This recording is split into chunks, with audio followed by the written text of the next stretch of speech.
vamos a lo nuestro, Amado, ¿te parece? Bueno, la música. No, la música no. Vamos a hacerte una pregunta que no te han hecho hasta ahora. Y es, ¿hacia dónde va todo esto? ¿Qué va a pasar? Qué respuesta fácil, pero muy soez para claro, tratemos de no ofender a nadie, ¿no? No, a mí me parece que es un proceso muy nocivo y sobre todo en lo cultural político.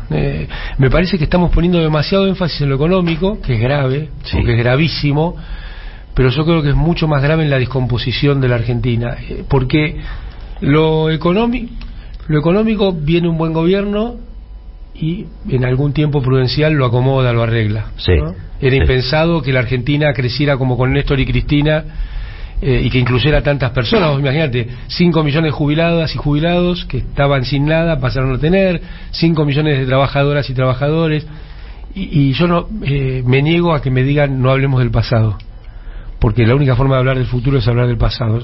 Es otro formato del neoliberalismo que yo no voy a aceptar.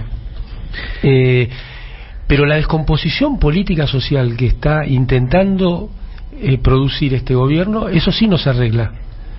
Lo que ellos denominan la batalla cultural. Sí. Que te hablan de batalla cultural, no tienen pluralismo. ¿Qué tienen en común Estados Unidos y Perú? Ah, la pucha. A ver, presidente del Banco Central. Que el presidente tiene muy poco para hacer. Ajá. Y si vos dejás una Argentina con la peor distribución del ingreso que se haya conocido, con niveles de pobreza inaceptables, y sin la posibilidad que un poder ejecutivo tome las medidas soberanas que tiene que tomar, bueno, estás cristalizando políticamente la peor situación, una de las peores situaciones de la Argentina, ¿no? Y cualquier presidente es lo mismo. Y da lo mismo quien venga, bueno, porque lo va a manejar el Banco Central, lo va a manejar las empresas, lo van a manejar los bancos.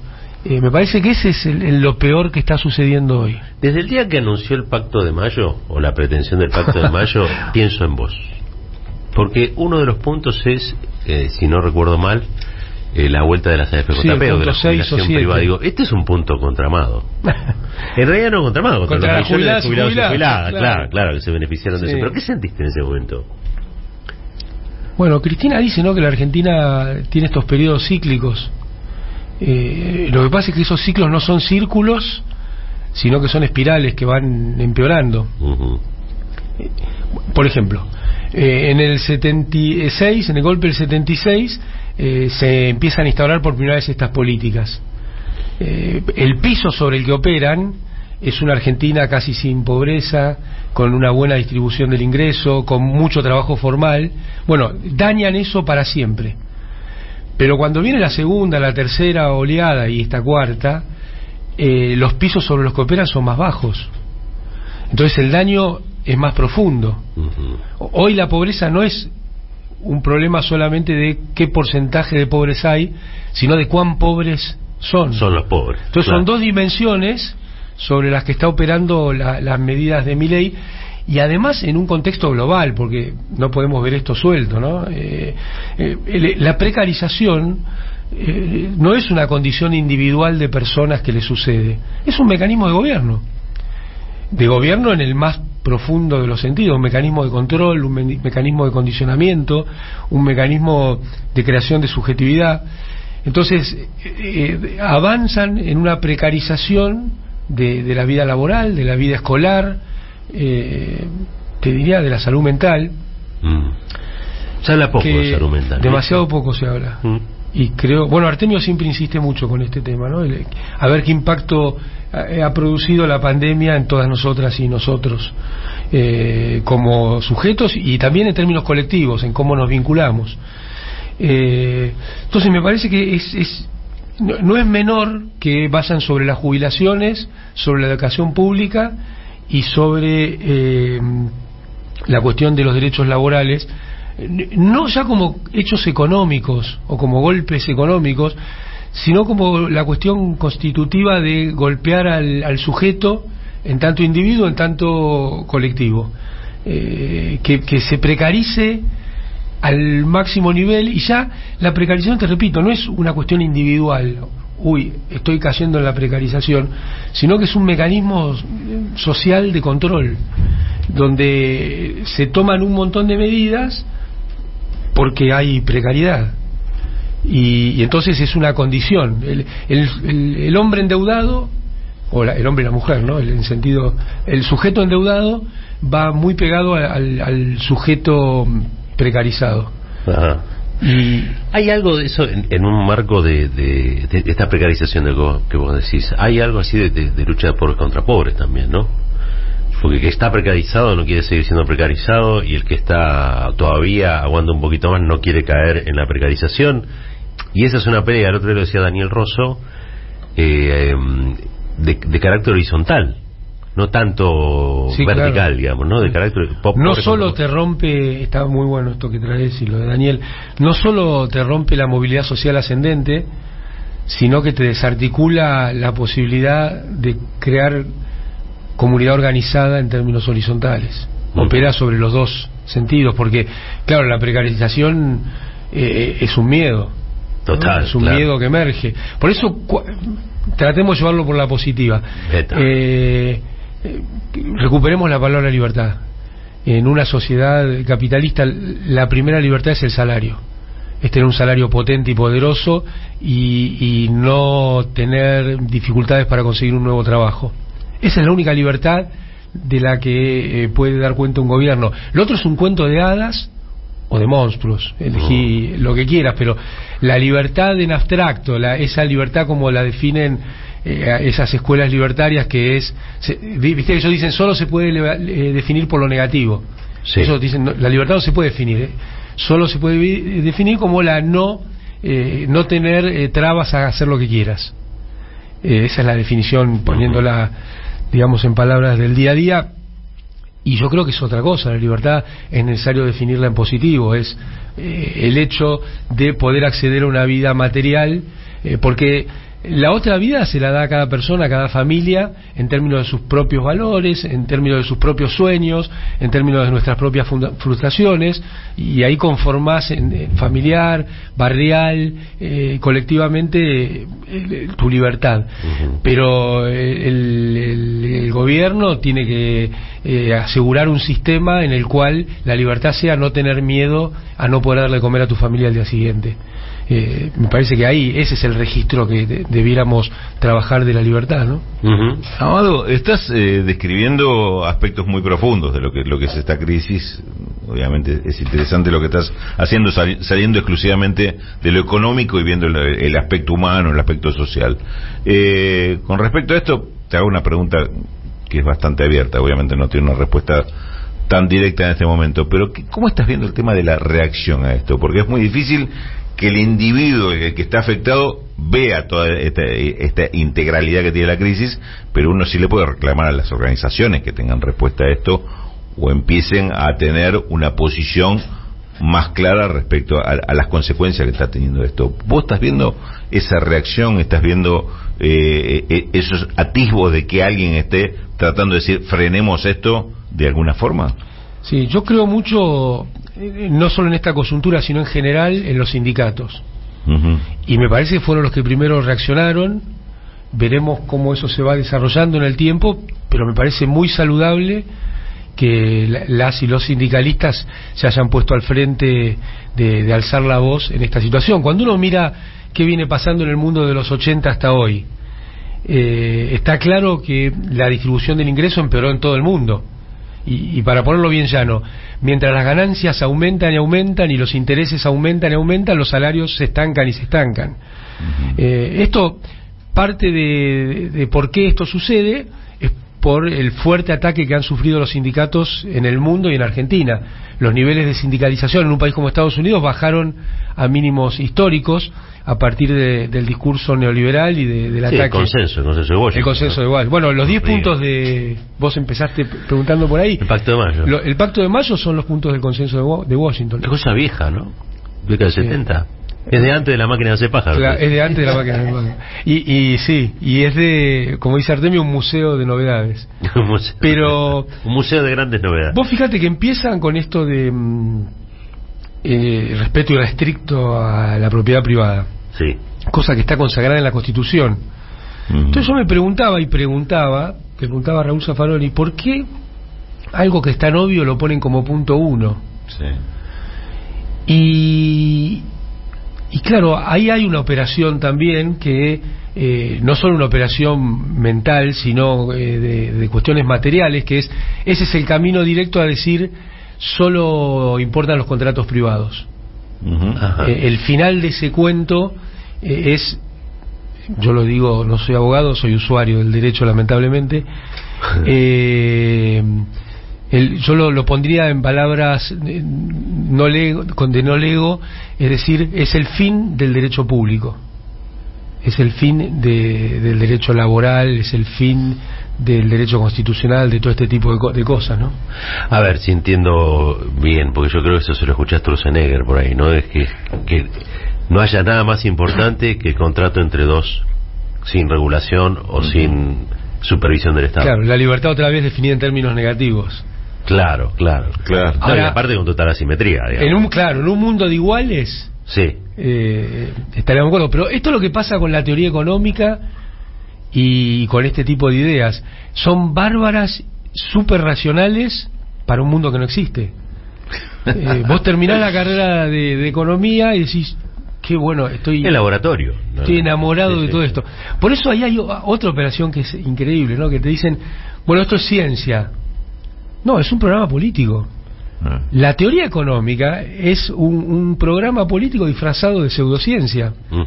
Ahora, te hablan desde el pedestal de yo sé, vos no sabés. Veía el otro día una pieza donde el presidente Milei se la agarra con una señora, una chica que en una discusión pública dice, vos no sabés nada, hablas de lo que no sabés, estás muy floja en Hayek y en Lucas.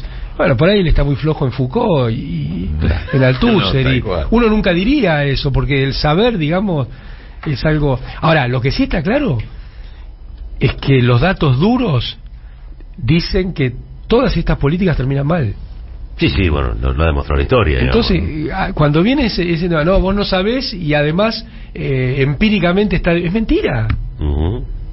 Es mentira. Saludamos a Eva. Hola, Eva. Eva Moreira ya ¿Cómo estás? Buen día. Se suma a la mesa. Me quedo con esto que decías y creo que la persona culta es aquella que sabe escuchar, ¿no? Decía Galeano. Y me parece que también pasa por ahí en este momento. Bueno, tenemos un presidente primitivo, sí, ¿no? Que no escucha. Qué buena palabra. Paleo presidente. Es un palio. ¿Quién fue? Palio libertario. No sé a quién se lo escuché eso. Pero sí es un palio presidente. No, pero un tipo muy primitivo en todas sus apreciaciones, en todas sus... Que me parece también empobrecido el debate público. También que creo que nosotros somos los que nos preocupamos del debate público, ¿no? Porque él tiene como una especie de comunicación unidireccional, digamos, hacia sus votantes, a quienes lo han votado. Yo el otro día decía, no sé qué les parecerá esto, digo, pero solo para armar polémica. Viene bajando un poco la imagen de Milei, ¿no? Incluso aquellos que lo votaron. Quizá hoy, si fuera la primera vuelta, Milei pierde y gana Massa. Si fuera hoy, digamos, no sé cómo la ven ustedes, si están de acuerdo con eso o no, o en realidad la sociedad argentina se derechizó para siempre. Sí, no, yo por lo menos tengo mis grandes dudas de qué es lo que está pasando en la sociedad, por eso le preguntaba también a Amado cómo está reaccionando, porque en definitiva algo que también marcaba, es decir, en general en el mundo se está viendo cómo esto está produciendo una desigualdad cada vez mayor. Ahora, en pocas partes o en casi ninguna parte de Argentina tenés un presidente que se enorgullece de que eso pase y provoca que eso pase. Otros gobiernos se preocupan, lo justifican, sí, le buscan la vuelta, pero en este caso es que como que se congratula de que esté pasando esto y esto no tiene la reacción que uno esperaría de rechazo claro, en la gente en general, ¿no? En particular habría que ver qué es lo que pasa. A mí me parece que primero, Milei es inexplicable sin Alberto Fernández. Qué buen tema. ¿Qué haces, Artemio? ¿Cómo te va? Buen día. Mira, ¿cómo? Mira, llegaste. Bueno, a ver. A ver, justo, llegaste para el Kiev. Mirá, acércate. Lamento que suba Artemio, porque yo voy a decir, como dice Artemio. Sí. No, pero como dice Artemio. Parafrasealo. Aunque Artemio lo niegue. Milei va a perder más rápido sus votantes de primera vuelta que los que entraron a la segunda vuelta. Que los gorilas. Claro, claro. Los que tenían una esperanza en que él les iba a resolver la cuestión material. Claro. Entonces, por eso digo que yo no diría que la sociedad se derechizó, yo diría que vivió una gran expectativa de un gobierno que lo defraudó. Alberto. Y eso fue lo que trajo a Milei, o parte de lo que trajo en estas cuestiones, nada es tan lineal. Entonces ahí yo creo que esa es la principal explicación de lo que sucedió. Yo jamás me la agarraría con los votantes. Esto es decir, bueno, a ver, andemos viendo qué le pasa a cada uno de los votantes. Habrá tantas explicaciones como seres humanos en la Argentina de por qué alguien decidió votar a Milei. Ahora, es cierto también que en la segunda vuelta la diferencia fue mucho más grande de lo que se esperaba, y creo que eso da cuenta de que la ruptura de las expectativas del gobierno anterior, ¿no? Porque vos fíjate, nos sorprendieron los votantes en cada una de las etapas. En la PASO apareció un Milei que nadie daba cuenta de que iba a pasar lo que pasó. En la primera vuelta apareció un Massa que por 700.000 votos no ganó. Casi gana, la tenía Mamalena. Y está claro que hizo una gran campaña, bueno, pero eso no estaba en las cuentas, que le faltó nada. Creo que además si hubiera estado en las cuentas hubiera ganado, porque hubiera sido otro diseño. Claro. Y en la segunda vuelta aparece una diferencia que tampoco nadie estaba diciendo. Entonces, creo que el mundo consultoril y todos estos cuentos del camino del medio, porque nosotros vivimos poniendo candidatos para cerrar la grieta y nos ganan candidatos que vienen con una retroexcavadora, con una motosierra, o en este caso con una motosierra, para acabar más honda la grieta. Entonces ahí hay una conceptualización que yo diría guarda, porque también eso se lo llevó puesto a Rodríguez Larreta. Yo cada vez estoy más convencido que uno, si no le habla lo propio, no le habla a nadie. Yo puedo confesar algo, sin que me tiren piedra ni nada de eso, pero hay una parte del discurso de Milei anticasta, digo, más allá de la impostura, que después no funcionan los hechos, me parece rodea de la casta, quiere gobernar con la casta, pero hay algo de su discurso en lo que yo coincido. Discúlpenme, no quiero, simplemente quiero meter chuza, para ver qué opinan ustedes de eso. Pero hay una parte que yo creo que sí, hay un sector de la política que mira para otro lado, hay un sector de la dirigencia que mira para otro lado, que no se hace cargo de la complejidad que tiene el entramado social actual, por ejemplo. Yo te diría que hay gran parte del sistema político nacional y popular que está muy permeado por las ideas neoliberales, consciente o inconscientemente. Está bien. Entonces, lo que sucede es que el discurso está lleno de cuestiones que van en contra de lo que pretende representar. Por ejemplo, para ponerlo bien en concreto, nuestra dirigencia no puede hablar de retenciones, de produce dolor de estómago. Sí. Nuestra dirigencia no puede hablar de subsidios. ¿Qué hizo grande a la economía argentina entre 2003 y 2015? Las retenciones y los subsidios, la comida barata y la energía barata. Ahora, si tu diagnóstico está en que lo que sirvió no sirve, bueno, tenés un problema. ¿Qué problema es ese? Porque eso trae atrás el discurso de, bueno, algo había que hacer. Y eso convalida lo de Milei. Claro. Porque si algo había que hacer era en el margen, no en el cambio de rumbo. Comparto totalmente lo que dice Amado, por supuesto. Bueno, y nuestra dirigencia le cuesta mucho a un sector, ¿no?, reconocer el liderazgo de Cristina en términos políticos, que sería un poco convalidar en lo político lo que está diciendo Amado en términos estructurales, lo cual es un despropósito importante, porque saben que este espacio sin una organización en torno a un liderazgo no funciona. Bueno, hay tanto liberpensadores como peronistas hay. Basta recorrer los medios de difusión cuando pueden hablar, te das cuenta que cada uno siente que es el referente. Siempre pasó en el peronismo. Cuando se murió Perón, todo el mundo se creía Perón. Todos maricales. Se llenó de pícaros el movimiento. Pícaro había uno solo. Así terminamos. Pero bueno, y además el plexo menemista de buena parte de la dirigencia es inocultable. O sea, ahí hay una construcción en términos políticos, culturales, ideológicas que está está claro que sigue estando operativa dentro de este espacio. Es más, yo creo que justamente una de las virtudes, si no la principal, el kirchnerismo fue desacoplar al peronismo de la hegemonía de derecha.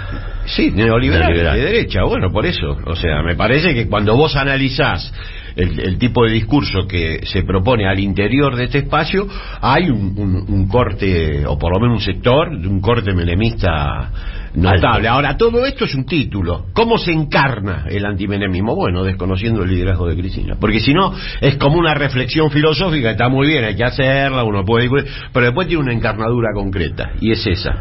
Pero bueno, es lo que está sucediendo. Yo lo veo, hay peronistas dentro de este espacio que son buenos. Ayer veía un programa de televisión, no importa cuál, donde había un peronista muy crítico a Milei, un peronista menos crítico a Milei, y otro que en realidad decía que Milei estaba terminado. Todo bien. ¿Cuál era el común denominador de los tres? Que no reconocían el liderazgo de Cristina. Por lo tanto, todo lo demás, porque acá caracterizar a Milei más o menos bastante fácil. Es bastante fácil. El problema es que pasa acá adentro.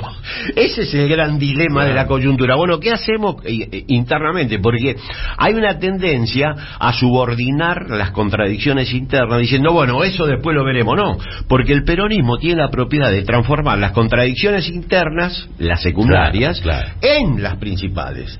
Entonces hay que estar atento a eso, porque ese debate hay que darlo, aunque parezca que efectivamente es producto de circunstancias muy inapropiadas. No, hay que darlo porque es políticamente central. Sin reconocer un liderazgo, este espacio no tiene destino. Lo ha probado una y otra vez, incluso con Menem hubo un liderazgo que lo organizó, en una dimensión que nosotros no compartimos, pero es así. Mirá, ayer apareció, vos creo que lo pusieron, una tapa de página 12 del 96, donde Néstor se refiere a la casta menemista, lo mismo que López Rega. ¿Viste? Bueno, mirá si no es importante dar la discusión. Se lo dijo en plena auge del menemismo. No, si Milei no inventó nada, No, eso seguro. Por eso que caracterizarlo es como una especie de onanismo intelectual. Está muy bien, a ver si es más disruptivo, menos disruptivo, si en realidad expresa la subjetividad de un sector. Eso probablemente sea, pero hay que hacer esta discusión centralmente. Está montado en falacias, porque ¿cuándo hubo más creación de puestos de trabajo? Con Cristina. ¿Cuándo a las empresas les fue mejor y fueron más ciertas sus ganancias? Con Cristina. ¿Cuándo hubo un proceso de inversión en la economía real? Con Cristina. Estamos para hacer un spot. ¿Cuándo le fue mejor a las provincias también? ¿Cuándo fue mejor a las provincias? Con Cristina. A los municipios. Sí. A las jubiladas y jubilados, a los trabajadores. Entonces, esto que dice, no, es anticapitalista y se rasga la vestidura y la propiedad privada. ¿Anticapitalista, Cristina? No. Es un discurso falaz en toda el eje de temas. Yo te digo una cosa de Cristina que siempre me sorprendió. Teniendo a todas las... O sea, ustedes saben que el Partido Comunista de la Argentina explotó por los aires y se dividió en varias corrientes, ¿no? Todo el Partido Comunista Congreso Extraordinario, el Partido Comunista Marxista-Leninista, no sé qué, en varias. Todos son kirchneristas o todos son de Cristina, y es la única dirigente que dijo que el capitalismo triunfó en el mundo, porque dice: el capitalismo en materia de producción de bienes y servicios es insuperable, lo ha logrado, digamos, los otros sistemas no han prosperado, y aún diciendo eso también, ¿no? Por eso, aún diciendo eso, es capaz de aglutinar a todas las expresiones de los anticapitalistas por definición, digamos. El capitalismo tiene también sus lados oscuros, pero sí, es cierto, absolutamente. Ahora, eso no está pasando acá, y yo creo que es un gran problema político que hay que resolver. Si no se avanza. Bueno, entre los dirigentes políticos que se dan como referentes en términos de, la presencia en los sets televisivos, ¿viste que? Sí. Estuve sumando, no, en términos reales no tiene ningún volumen electoral. Eso siempre tiene una visibilidad construida. Entonces, muchachos, tomemos nota de lo que está sucediendo, porque esto me parece muy evidente. Además, hay una estrategia por afuera que le expresa este muchacho a la manera que puede, que es reordenar el país en torno al paradigma liberal. Pero hay un problema adentro de este espacio que está diseñado para demeritar, esmerilar, opacar el componente kirchnerista, que fue el que lo reconcilió al peronismo con su tradición popular democrática, que se había perdido después de la muerte de Perón. Y donde esos peronistas que vos decís y que describías que están sobre representados mediáticamente, exactamente, esa es la palabra que a mí no me salía. Brillaron y dieron su mejor versión. Ahora son patéticos, esto lo digo yo. Los veo por televisión, los veo por C5N y eran patéticos. También había lugar para esas caras y esas voces. Ganando amigos se llama esto. Bueno, ¿estamos para eso? Ganar y perder no te haga problema que ya, aunque no digas esto. Eso es lo bueno de todo esto, eso es más allá de la voluntad de uno. No, pues además vos fíjate, la agresión para un lado corre y para el otro no, porque también ganar y perder. Yo me quiero meter con un tema, ya que lo tengo amado acá. Quiero hablar de Nación Seguros. A ver. Yo me estaba yendo. Pero como yo estoy llegando. Y de Alberto Fernández, ¿no? Porque bueno, empezó una investigación que tiene que ver con que los créditos de ANSES necesitan de los seguros, y si el gobierno de Alberto Fernández, de hecho a través de un decreto, habilita que intervenga Nación Seguros en todos estos préstamos. Pero después, que eso para mí hasta ahí está bien, yo podría, después vos me dirás tu opinión, pero después Nación Seguros empieza a contratar intermediarios y brokers. Entonces ahí te pido tu opinión, digo, ¿por qué Nación Seguros tomó esta decisión? Después, bueno, más allá de lo que termine pasando, y uno no tiene tampoco grandes expectativas en la justicia también, y de cómo lleve adelante la investigación. Pero bueno, primero quiero analizar esta parte. ¿Por qué Nación Seguros empieza a habilitar brokers y empieza a habilitar intermediarios? Sí, lo primero que te diría es que estamos opinando de un hecho casi por boca de Clarín. Entonces yo ahí ya... me cuesta, es muy jodido cuando empiezan a hablar de una persona. Sí, pero Alberto Fernández, digo, no desmiente. Dejamos elaborarlo, ¿no? Bueno, por eso no conocemos muchos hechos concretos para opinar, y es muy jodido cuando viene la condena antes de conocer los hechos, que me parece que es la operación que está corriendo, ¿no? Después veremos qué pasa. Primer cuestión, pues lo más fácil es caer en la comodidad de decir un montón de cosas como la justicia decidirá. Yo no creo en eso, ni en este caso ni en otros, porque creo que no pones en un mismo lugar a montones de cosas que pasaron durante otros gobiernos. No vos, el análisis público. Entonces ahí hay un punto que a mí me hace ruido. Después, a mí me parecía muy buena la política de autoseguro que teníamos con los préstamos de ANSES. Para que entienda la audiencia, se le dan préstamos a personas que son adultos mayores. Sí, claro. Entonces, la probabilidad de que algunos fallezcan es más alta que en otro grupo etario. Por lo tanto, se contratan seguros para que si alguien fallece, el ANSES cobre igual por tener un seguro. O sea que el movimiento está bien.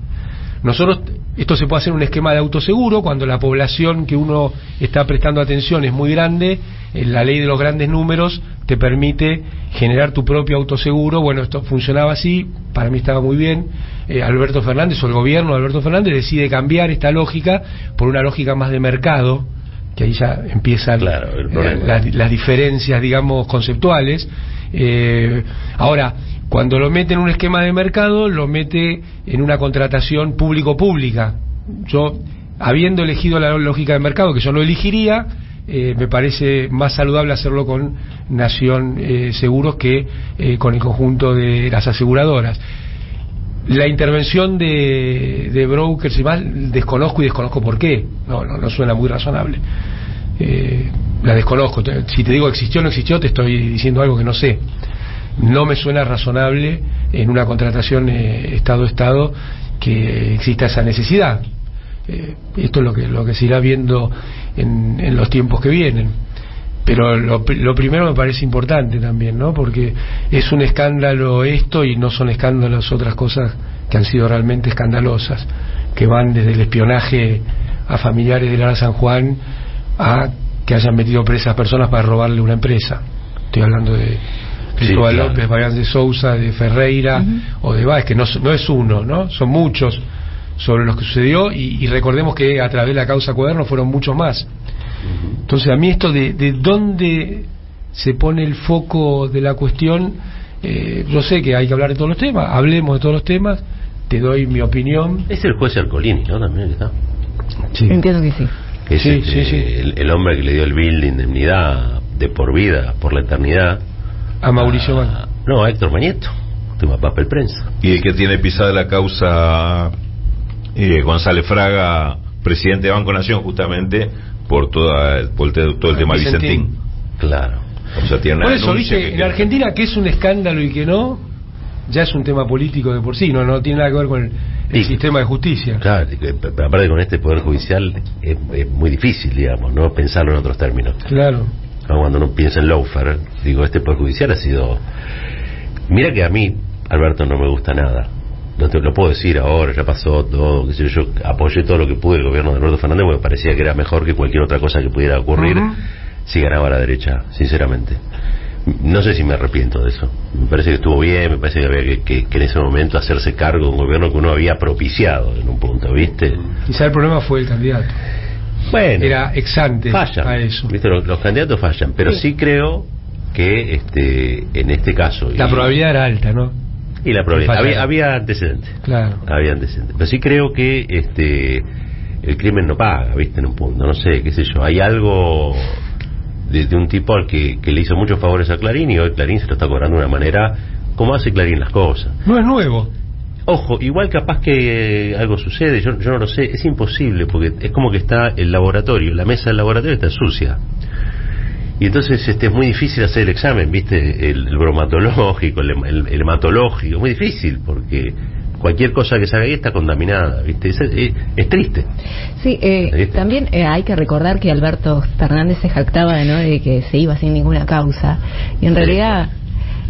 sí, a mí no me gustaba esa expresión. Alberto, ¿viste cómo es el Poder Judicial? Mira, al final, ¿viste? Eso, no me gustaba esa expresión que era como un demérito a Cristina también, ¿no? Obvio.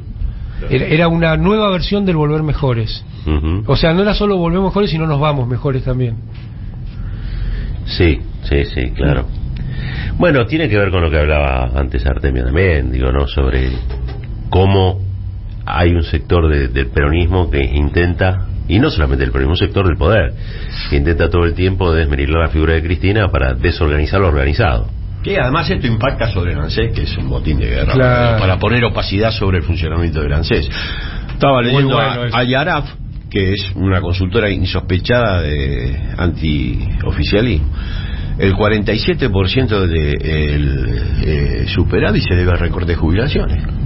Casi la mitad. Claro. Eso es lo que, bueno, uno de los focos es poner opacidad sobre el funcionamiento del ANSES, porque van por el ANSES, no me cabe ninguna duda de eso. O sea, desde el punto de vista político para ellos, por eso, desde el punto de vista político para ellos es central, demostrar que era una especie de kermés Ahora ahí de también corrupción. nuestra dirigencia se calla, porque el punto 6 de mi, creo que es el 6 de traerlo de vuelta a las FJP. Bueno, trayendo a las FJP, ¿qué traes? Que uno de cada 2 adultos mayores lo tirás por la ventana. Cuando asumió Kirchner, uno de cada 2 adultos mayores no tenía cobertura. Claro, sí. Y además que esa cobertura sea cada vez más baja. Y esto es lo que dice Artemio, opacidad al ANSES. Darle opacidad al ANSES, claro, ponerle en discusión diciendo, miren, esto en realidad era un festival de corrupción. Y este tema aparece este tema, como aparecerán otros, y la solución va a ser la que plantea Amado. Bueno, es necesario volver al sistema que demostró que llevó a la mitad la vida. Exactamente. Escuchá, pasó con los fondos fiduciarios. Ensuciaron a Fernanda Miño, a Grabois, etcétera, y ahora se lo dieron a Caputo. Claro, porque esto va destinado a construir sentido común. Sí. O sea, más allá de la cuestión técnica de que nadie debe saber bien qué es lo que sucede, juegan ese partido. Lo cierto es que con la determinación que tomó Cristina, impulsó Néstor también en su primer gobierno a través de los aumentos sucesivos de la pobreza, que era 30 puntos en 2001, bajó a 6 dentro del universo de jubilados y pensionados. hacíamos los datos en el ANSES. No sé qué dijo ahora que hay, no sé qué son los menos pobres del universo. Bueno, todo eso es mentira.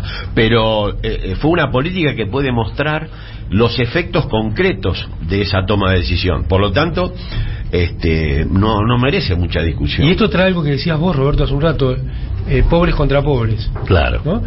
Vos no aportaste y yo sí. Pero vos fíjate qué curioso. El trabajador no aporta y entonces no hay que darle nada. Al empresario que no aportó en realidad le dan una moratoria. Claro. Son divinos. ¿Entendés? O sea, conceptualmente está todo mal. El trabajador no aporta. Cuando los neoliberales tomaron el país con la dictadura, había ¿cuánto de informalidad? Depende de la EPH que tomes, entre 8 y 12 puntos. Cuando lo recibe Néstor, 50.